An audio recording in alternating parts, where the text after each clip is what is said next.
Greetings everyone. Welcome to Google TV, or How I Learned to Stop Worrying in Exploit Secure Boot. My name is Mike Baker. I'm a firmware developer. I did OpenWRT. We also have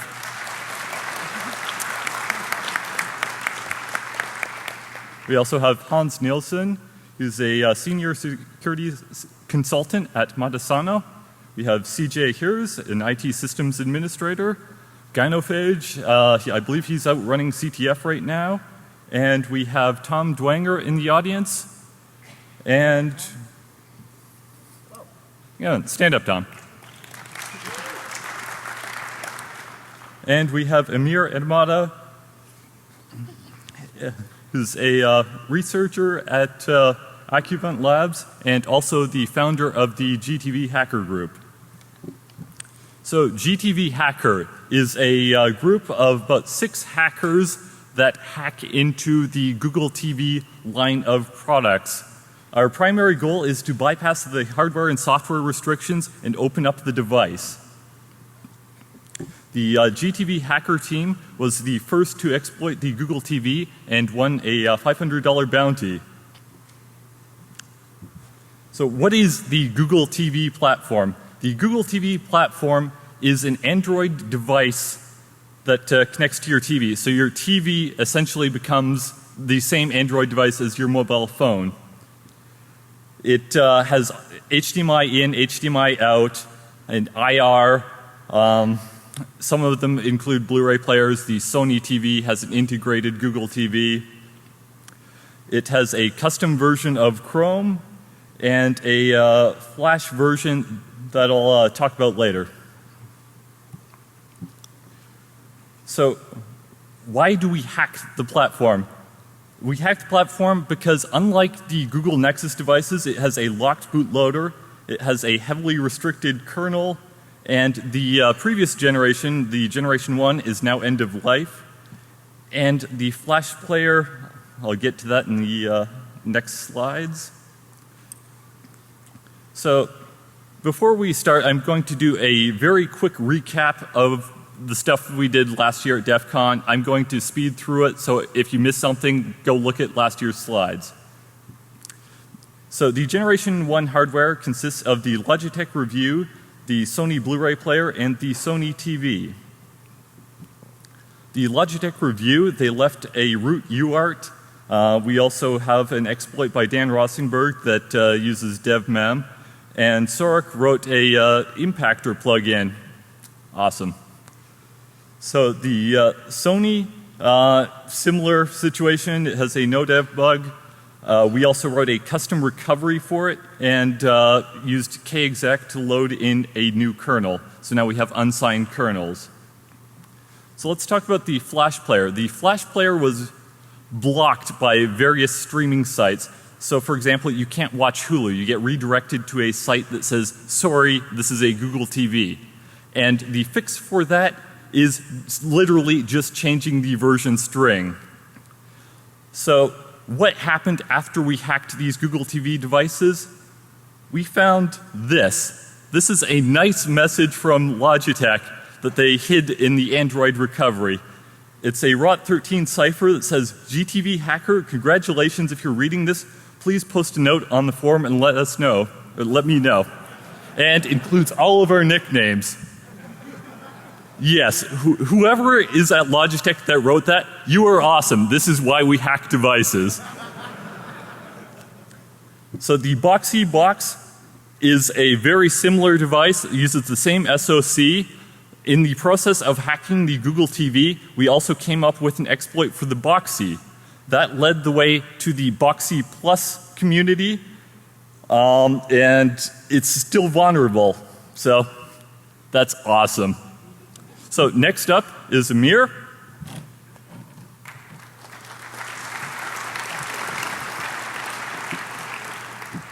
Hi everyone. I'm going to continue the presentation.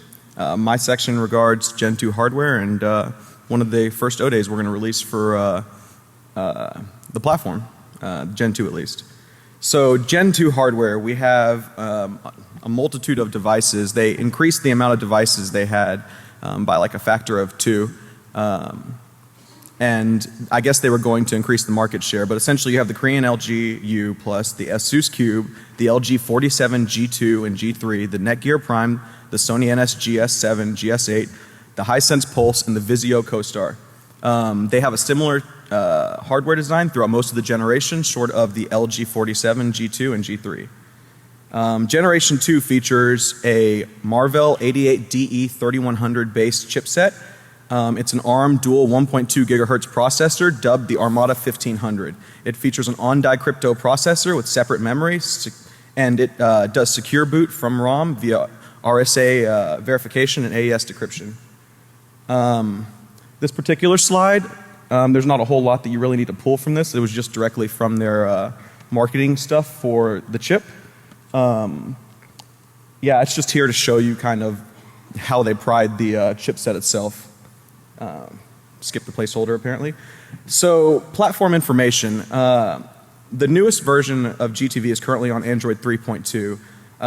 There was no public vulnerabilities that worked up until a week ago, maybe a week plus, when the master key vulnerability and the key signing bugs were big news. And Impactor wrote his amazing tool, or Sark wrote his amazing tool, Impactor.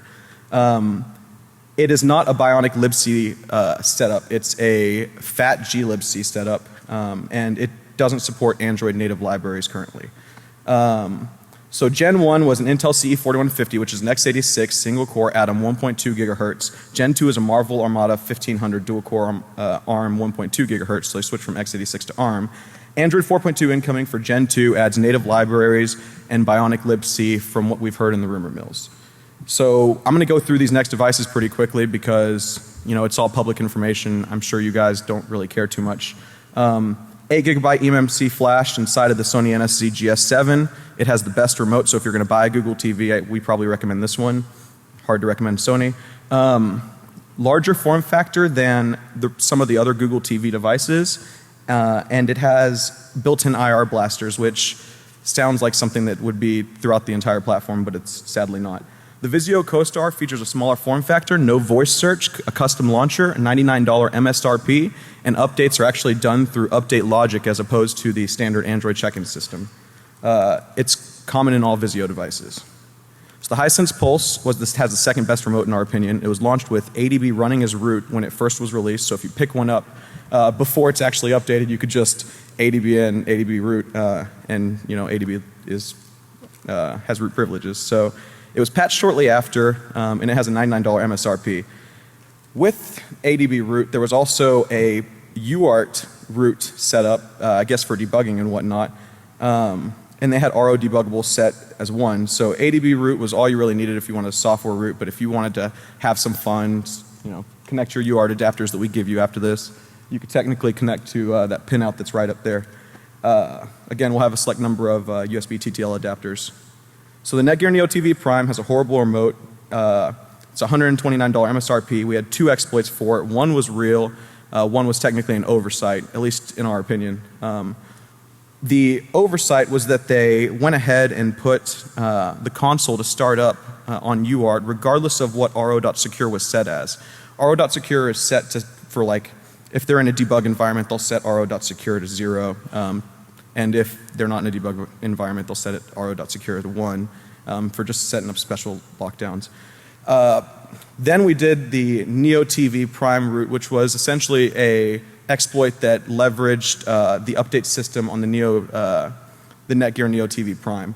Essentially, the process involves checking if persist.radio.test mode is enabled, and if it is, it extracts a testmode.tgz from a USB drive to /temp. And then it just straight executes a shell script from that file. So you run it, you get local command execution fairly easily with just a thumb drive with a special TGC file and shell script. So then the ASUS Cube, it's the same generation 2 hardware, horrible remote again, $139 MSRP, but we really like this box because of this next part, Cube root. So we had a lot of fun with this. We hadn't actually done an Android APK that actually leveraged one of our exploits up until this point. So it was really neat to be able to put this together. and kind of certain members were a big portion of this. So this was great because we created an app that not only exploits, but it patches your ASUS Cube, because our whole fear was that releasing an exploit into the market, if someone else takes a look at it, they could, put it in their own app and, root all your Google TVs. So we set it up so that it can do patching and it can do rooting. But essentially how it worked is it exploited a helper app called oplay helper via a world writable Unix domain socket. The helper application passed unsanitized input to the mount command, resulting in local command execution. We triggered the vulnerability from Android APK that just literally showed network permissions, and it was point-click pwn. We added it to the Google Play Store just for fun. So with that being said, it was pulled by Google after 6 days. We rooted around 256 boxes, including one engineer build, which was pretty cool. And it took 2 months for them to actually patch it. So, with 6 days in the market, can you imagine the type of damage someone could have actually done if they were trying to be malicious and not just help people unlock their devices? So then we got to the O-Day that I told you guys about. We've been using this bug for a while to do our investigations on new devices and research on new devices to kind of just see how things are set up. So this is kind of something that's near and dear to us because it's worked on the entire platform to date. So what it is we call it the Magic USB. We just like saying magic because we're on the Penn and Teller stage, I guess. So if you recall our past exploits with the Sony Gen 1 GTV, it required 4 USBs. You could narrow down the number to a lot lower, but you had to have a bunch of different images for the USB drive. And it leveraged an improperly mounted EXT3 drive that was mounted without no-dev. So this is pretty similar to that. It's NTFS, but it's not, and it's not done in recovery, but it's just as powerful. So all Google TVs and some other Android devices are vulnerable. What this bug is actually I'll get to that in the next slide. The way that this is set up, it requires a user to have an NTFS removable storage device. It requires the devices to be mounted no dev when you plug it in, so you can easily just run mount and see if it's no dev. And so it affects more than just Android. It affects certain kernel configurations, or certain Linux configurations. So with this particular setup, Vold mounts NTFS partitions without no dev, and it's a little known feature. It does support block devices. So our Magic USB, essentially the process is that you get the major and minor hashes, you set up a device on a separate computer on an NTFS formatted drive, you plug it into your Google TV, and you DD directly to that newly created device that's on your USB drive. The kernel does its magic. Even though the partitions are mounted read-only, it overwrites them just beautifully. So we dump the boot image, we patch init.rc or default.prop to ro.secure. We write it back as a user, no root needed. We reboot and we're rooted. Sony boxes require an additional step. So now I'm going to go ahead and introduce Hans Nielsen. Oh yeah.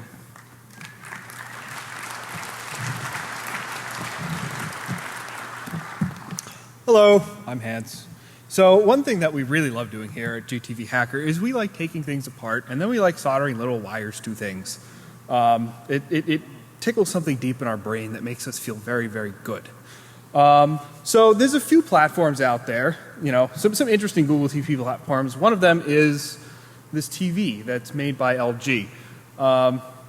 It's an interesting implementation of the platform. They use a different chip than the rest of the Gen 2 Google TVs. It has a custom chip called the ARM L9. It's a custom LG SoC that they use in it. LG also signed pretty much everything in terms of images on the flash file system, including the boot splash images. So this platform has always kind of eluded us. It's in a full 47-inch LCD TV, and it's very upmarket because it's a Google TV. It's cool. So this thing's over $1,000, and we really didn't want to spend $1,000 on it. So what are we going to do? Well, I mean, we like taking things apart. We like putting things back together, so we did the next best thing, which was on eBay, we just bought a power supply and a motherboard from the TV. We didn't actually buy the rest of the TV, and it turns out you can get that for not that much. So as soon as we had this, we did that thing that we love so much. We soldered some wires to it. So this hardware is based around that LG SoC, and the storage it uses on this is it uses an eMMC flash chip.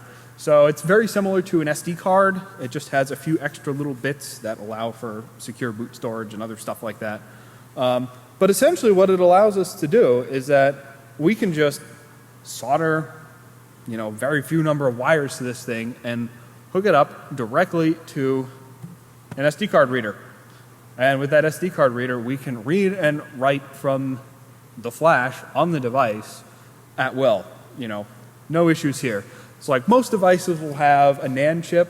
It's much trickier to write those. They have a lot more pins. The interface is, there just aren't as many common available pieces of hardware to read that for you. But SD, everyone has an SD reader. So to actually root this thing, we spent a while just digging through the file system, seeing what is here, how can we pull stuff apart. At OX 100,000 hex, we found the partition information that tells us where each of the different partitions that are used in this device are. So what we did now was we just went through each of the partitions looking for, okay, is this one signed? Can we do anything with it? Is there fun stuff here?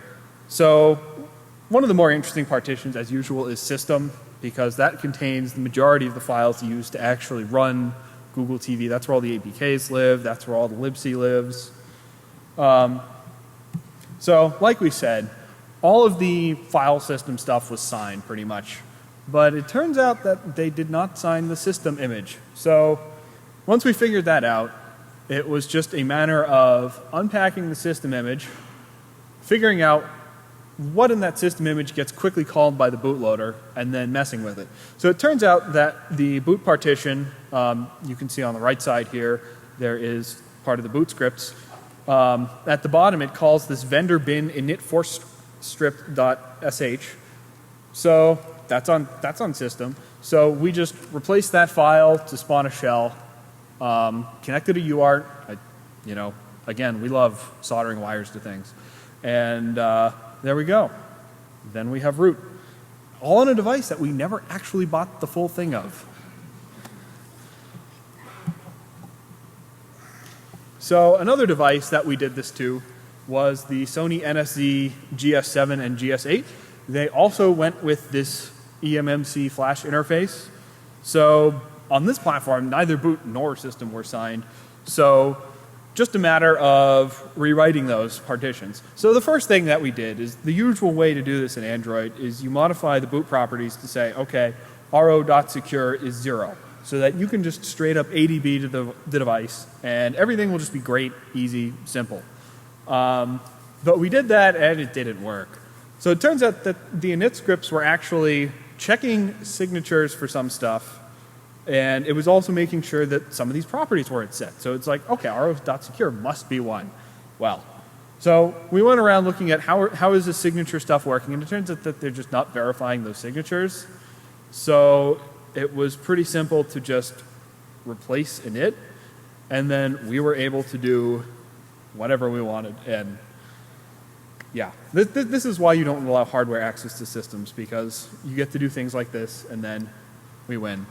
Another fun feature that this device had is it had a SATA port, unpopulated SATA header inside the device, but it did actually have the necessary passive components on the hardware to support this. So we soldered a SATA connector to it and plugged in a hard drive. So far, it doesn't appear that the kernel actually supports these things, but the hard drive is actually spinning up, and we're pretty sure it is working, and we'll talk more about that. So beyond those two devices, there's another device that came out very recently. Very interesting device, very similar. It's an interesting evolution of the GTV family. Google Chromecast. Google announced this device last week, last Wednesday even. It's $35. This is order of magnitude cheaper than pretty much any current GTV device. It doesn't have the same in and out for HDMI that all the other GTV devices do. It just straight up, you plug it into the TV, and then you power it from a USB cable, and boom, you have something that you can use to share videos. It's actually a really awesome device, and we think it's very cool. In many ways, we think it solves some of the issues that GTV has had in the past with, it's a kind of expensive niche platform. It's really interesting device. Instead of having two thick clients to deal with content, you now have one thinner device that goes with your thick device, say your phone or your computer, and then you can share content directly to it. So one of the interesting things about that is, so this is a thin device. How are you pushing content to this device? Well, you're not just streaming video from your phone. That's really slow. That's hard to do. So this device is actually reasonably powerful. So what's in it? Well, we pulled it apart as soon as we could. And it turns out that it has pretty standard stuff that you kind of see for an embedded device. It has RAM, it has flash, it has a Wi-Fi chip, and it has a CPU. The CPU is a Marvell 88DE3005. Now, this instantly made us go, oh, well, this is cool, because the Marvell 88DE3100 is what we've been seeing in most of the Gen 2 Google TVs. So it was very interesting to see this Marvell device in here, and when we saw that, we start getting suspicious. Why is this device in here? Maybe this shares similarities to the Google TV platform. So the first thing that we did is say, okay, well, this thing's going to have a UART in it. So let's go find that. So we found the UART and started looking at the kernel output from this device. It turns out that it is very, very, very similar to a Google TV. It even says booting GTV kernel when you look at the UART output. And other things that it has a USB port on it that you use to power it, but when you if you plug that into your computer example with a standard USB data cable, you don't actually get anything there. The device doesn't show up or anything. And that's because it's not actually a USB device. It runs in USB host mode. So you can actually, using a USB on the go cable, plug other devices into the Chromecast directly. Another very, very fun feature was that it has the same bootloader as the DE3100. It shares the, if you look at the source code drop that Google provided for this device, it's the same bootloader. In fact, there's almost no references to the 3005 in there. The references are pretty much all for the 3100. So it's very, very similar to previous Google TV platforms. So, of course, the first thing we do is say, okay, well, now we have this thing. How can we get root on it? Well, part of that involved how do we actually get to a point where we can, run a recovery on this device. It's really restricted. All we have is this UART. We've got this host mode USB port, and we've got HDMI. And we also have one button. I like buttons. So with this button, because the first thing that you do with the button is you press it while it's rebooting, see what happens.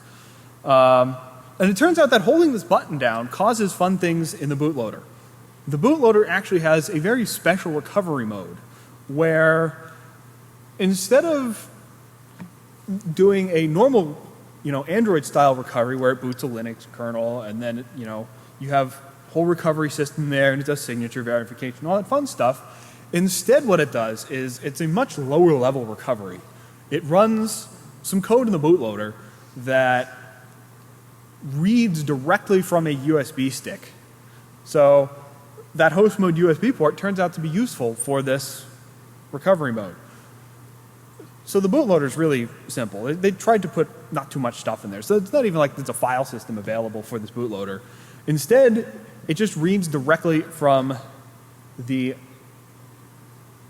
OX1000 on that USB key. It leaves just enough space to put a fat file system, not a fat file system, an MBR header, and then data. So now that we discovered, okay, well, we can actually try and get it to load images from here. It's like, how do we figure out what image format it's loading? And It's actually the same standard Marvell image format that we'd seen on a lot of other Google TV devices. So we found an image.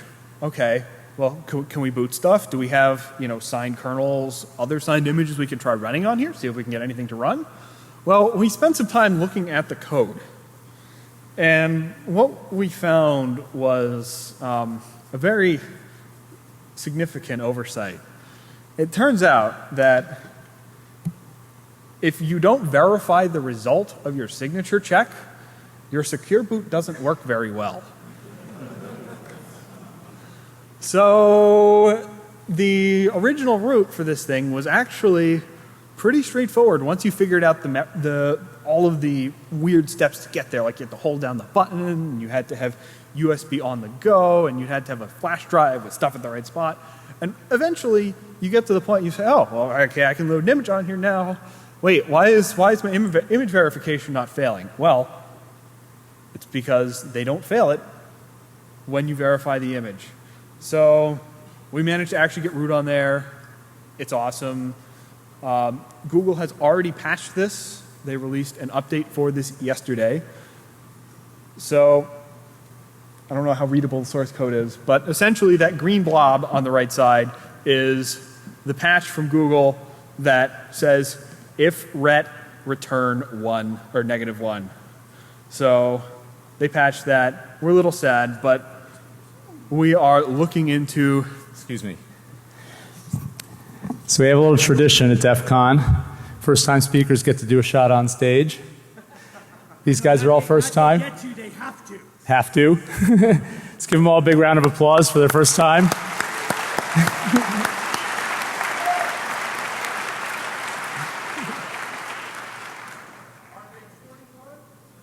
Yes. No, just one shot, not 21 shots. They have to be able to finish.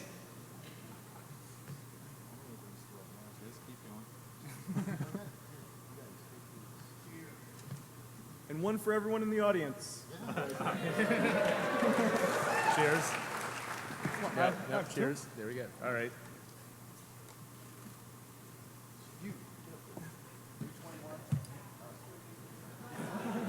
No, but you know what? wife would do it. That's a wife right there. Yes. Notice I didn't say the wife, that is a wife. Very important. All right. Cheers. Cheers. First time speakers. Come on, give them a round of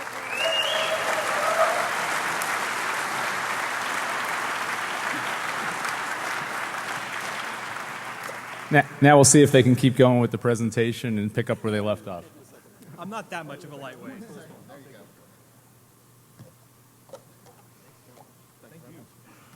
Indeed, thank you. So that's actually pretty much it for the Chromecast stuff. So very, very convenient. And now I don't have to worry about speaking with a shot in me. So CJ. Yes, lucky me.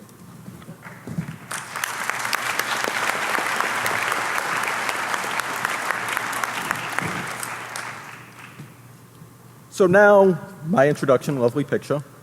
We have root through the NTFS trick. It works great, we can write whatever we want. But relating back to the SATA header, we want more. We want to run our own kernels, we don't like locked bootloaders. So, secure boot exploit. Let's actually make it work. And this time they did, I promise you, they checked the return code, so it's a bit more real of an exploit. So to start off, there was the Armada 1000, which was the 88DE3010, the older version of the Armada 1500, or the 88DE3100. Now, very similar chips, just the 88DE3100 was a bit faster.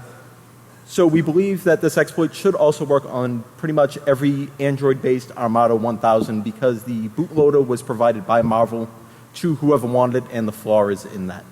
So list of devices it should work on. Left-hand side, the Sony NSC GS7, the Netgear Neo TV Prime, Vizio CoStar, Hisense Pulse, Asus Cube, the Sony NSC GS8, the LG U+ IPTV, Google's Berlin development device, which is very similar to the Vizio CoStar. Also devices we believe it should work on but haven't tested because we don't have them. The Zero Desktop Me PC, which is coming out in about 2 or 3 weeks, so they could patch it by then. The Hisense XT780 TV, which should be out any moment. Might also patch it, but sometimes they don't because it's already being produced. The Lenovo S31/S61 TV, which is available in China, the TCL Movo that should be out soon, and others. There may be other vendors using this chip that we're unaware of. So for a detailed security overview of how the entire system boots, starting from the internal secure crypto subprocessor, the box will power on, it will then execute the ROM code that's built into it, and it will load stage 2. Stage 2 exists either on NAND, eMMC, or over SPI. But when it loads it in, it will first AES decrypt it with a key that's stored inside the CPU, and then it will RSA verify it with its own public-private key pair. You know, RSA file sign, private, public, everybody knows how that works. So if it decrypts and verifies successfully, it will then return, it will actually have a return code, and it will return a 1 or a 0 depending on how it boots, and it will either fail or continue. Sorry, I'll slow down. All right. I'll take a sip. Hold on. Another shot. Oh.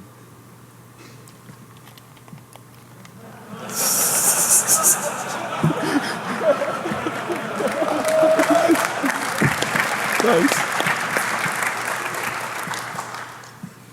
So next up, stage 2 will then execute. So assuming it verifies, it starts up. And then stage 2 will finish the initialization on eMMC that we could remind you, modify to pretty much do whatever we want. And it will then load stage 3 to 0x0680,000. We'll admit these addresses are somewhat important, but we'll just consider it bootloader address, kernel address, RAM disk address. So that will load in, and assuming it then decrypts and verifies properly, it will then execute stage 3. Stage 3 is the bootloader. It's a highly modified version of U-boot. It's mostly stripped out. It's kind of funny, but it's simple. It also has, support to boot secure images. It will send the image directly to the secure boot processor, send it back to make sure it's good. So upon execution, it will then load the kernel to 0x01000800. Assuming then, again, it decrypts, it verifies, and it's all good, and it returns a value that it checks. It will then continue to load the RAM disk to 0x, I think that's about 2 million or so. We'll call it the RAM disk address. Once that's done, it will then execute the kernel. The kernel in the command lines that are set inside the bootloader will then set a hash to check the init script to ensure that the init binary hasn't been tampered with, due to the RSA sig checking that was somehow broken. Then it will then verify the RSA signatures on the init scripts, which we know don't work, but I'm sure they probably will work within about a week. But back to the UART, which keep in mind we are giving away UART adapters right after this. They're kind of pointy, but they're free. So pulling it up, all the boxes have a UART, and we can see they have the start kernel at 0100800000. So again, keep that address in mind. It is important. A lot of data to throw at you, but it will work. So this is a picture of the Android kernel and Marvel secure image. Normal Android header with the Android magic, then has some kernel arguments which it doesn't use, then some encrypted gunk below it. So keep that Android header, kernel header in mind. Now if you take a look at AOSP's bootimage.h, you have a struct for the kernel header itself. Character magic, Android with the exclamation point. Then you have the kernel size, kernel address, RAM disk size, RAM disk address, second size, second address, SHA1 hash, some of the stuff that's not really relevant right now. I'm going to pull up a mocked version of this image and give you a minute to review while I take a sip of this. Oh. So the mocked up version of the Android kernel and Marvel secure image. Top left you have your Android magic. Keep in mind these slides will be posted up maybe in about an hour on dc21.gtvhacker.com with all of the files. We'll get the stuff up on the wiki rather shortly thereafter. Can't really trust the network here, so we might wait until Monday when we're back home. But getting back to this, Android magic, then kernel size, then we have the kernel load address. After the kernel load address, we have the RAM disk size, the RAM disk load address. Then we have the kernel load arguments, which surprisingly are replaced on boot. When we initially started trying to get into this box, we dumped the image, noticed the Android kernel header, we figured we could mess around with command lines. It might work. tried that, but we wanted to fail safe, so we went with the eMMC flash backup.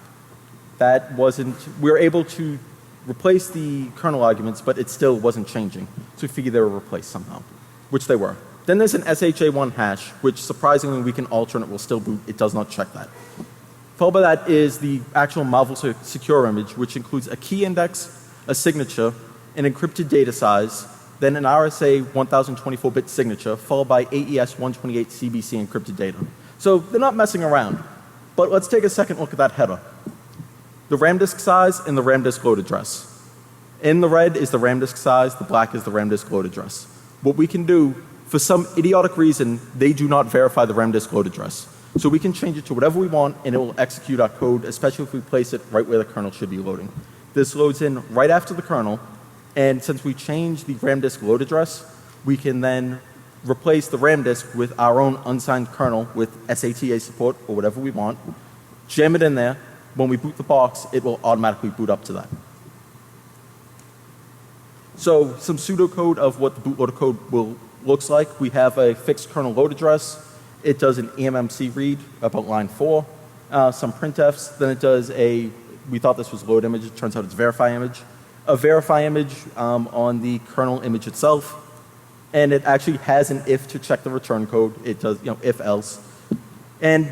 But if you notice, after the return, it will then load the RAM disk. It'll check the RAM disk header size to see what it is, and if it's actually set to something, it will then load in an arbitrary amount of data at whatever address we give it, which horribly insecure because of that, we're able to own the box. Now, for the Sony NSC GS7, it was a bit different. Sony went above and beyond with its security. They also signed the RAM disk image, so we couldn't just replace it. However, what we could do is add a small kernel and append it with our RAM disk, which was a custom kernel, and stick that into the RAM disk location, and then just offset the RAM disk load address. So instead of 010008,000, we could set it to say 0100098000 or something, and then we could still get our hacked kernel to load in at just the right address and still execute. Sony's made quite a few blunders like this, trying to improve security. I don't know what's up. So placeholder image, and now U-boot. We can, through this exploit, which we are releasing these packages for most Google TVs right now, you can also trigger and run U-boot, which will let you load an unsigned kernel image directly from USB, TFTP, or you could modify the source code to wherever you want. The Asus Cubes GPL release had a version of U-boot that we're able to modify and then get it to execute with no issues. And we could load a kernel via TFTP, as I said, flash, or USB for development. So I'm going to skip this future research this time and show you guys a quick demo. And I messed that up. Thank you. I don't use Macs. Where's my mouse? Thank you. So we're also going to show a quick, come on. I look totally computer. Seriously? Fix me. Nice. Gotta skip the image. There we go. We're going to hide this. So what we're doing right now, There's nothing on the screen. really? Yeah. Do this. Hey, this is your computer, not mine. Thanks for that. Yeah, this blame isn't totally on me. Blaming you too. Oh, that's awesome. No, there you go. Move it to your right. Move it to your right. Yay! Let's get a round of sound for everyone in the audience. Sweet. So you're probably not going to be able to make this out. It's going to be on YouTube probably when we're off the stage. Just check out our GTV Hacker channel. What we're doing right now, we're pulling up Asus Cube. We're going to do the NTFS exploit. We wrote two character devices, block or character, onto an NTFS flash drive.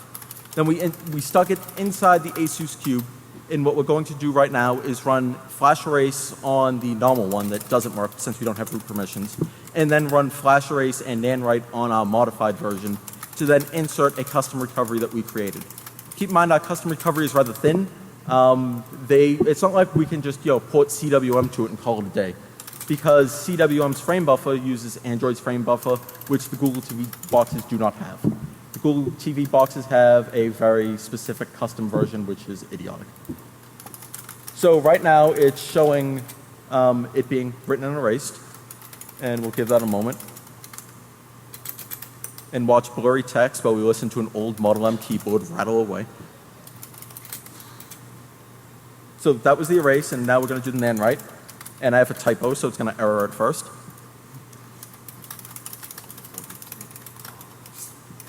Yeah, this took many, many takes because I do not know how to use a camera.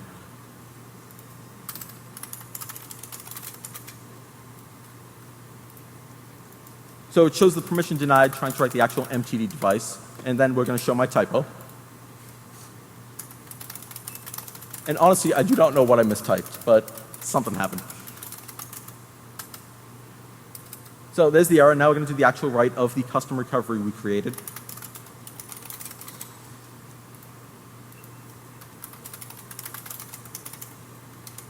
This is the slow part of the video, watching everything type, and then it picks up. Copy, paste, enter. Write, showing that we can write to anything on the box we want using that NTFS trick, which should work on many, many devices because most people don't know an NTFS device can use block and character devices. So now we're rebooting into our custom recovery that you'll see pop up on the right-hand side of the screen. Keep in mind that recovery images, kernel images, signed and encrypted. I'm going to show you on the left-hand side that we have put my handle for the kernel compiler, just showing we're putting in a USB drive with a copy of U-boot on it that we're going to then flash to replace the bootloader. So there's our custom recovery on the right using unsigned code.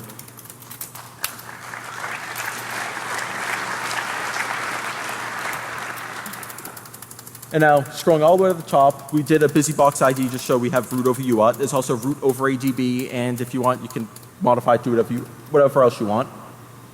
So command line CJ000 GTV hacker, just proving that it is our own custom compiled kernel running on the box. Now pressing 1, installing the custom U-boot. And it's then completed. We are then going to reset, reboot the box, and you'll see on the left-hand side we'll get a U-boot prompt letting us boot anything we want. Stopping auto boot, and we can start whatever we need. So that's pretty much it for the demo video. I'm going to shoot it back to MBM to close up. Good luck.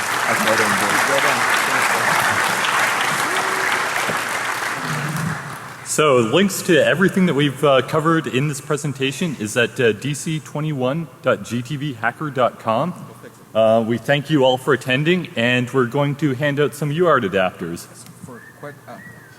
We're looking for questions. That people who ask questions will get priority on UART adapters, and then after that we'll just hand out whatever's left. So if we could get some quick questions, anyone? Right here? What experience do you have getting apps that are not designed for Google TV to run on like regular Android apps? He said, what experience do we have getting Android applications that are not built for the Google TV with native code to run on the Google TV? I actually did put together a native development kit for Google TV, but it's not in a good state that I'd feel comfortable releasing.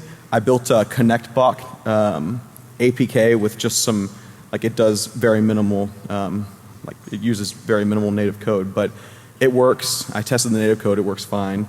If anyone in the community wants to step forward and, you know, help out with that, we'd appreciate it. If you want to come grab your dongle. Anyone else? Anyone else? Right here? It's very pointy. Can you say that again?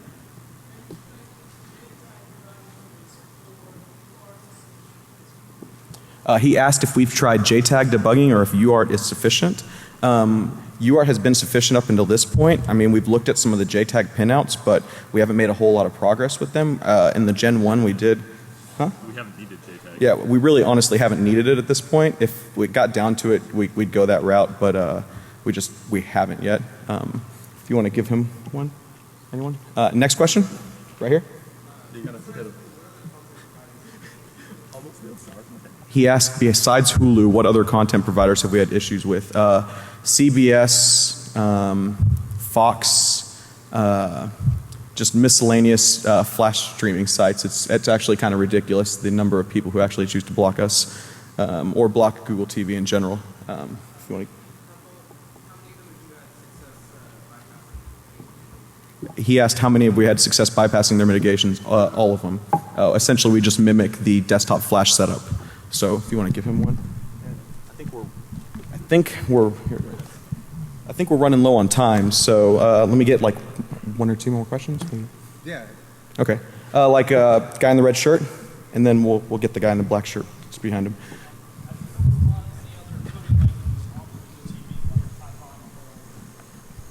Can you repeat the question? I'm sorry.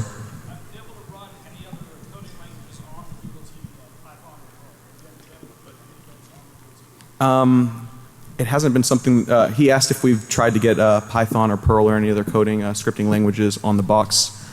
We haven't actually worked on that, but it would absolutely be possible. Yeah, so it's Linux at its core. So let me get this. I'm sorry. Oh wow, good throw. Black shirt polo.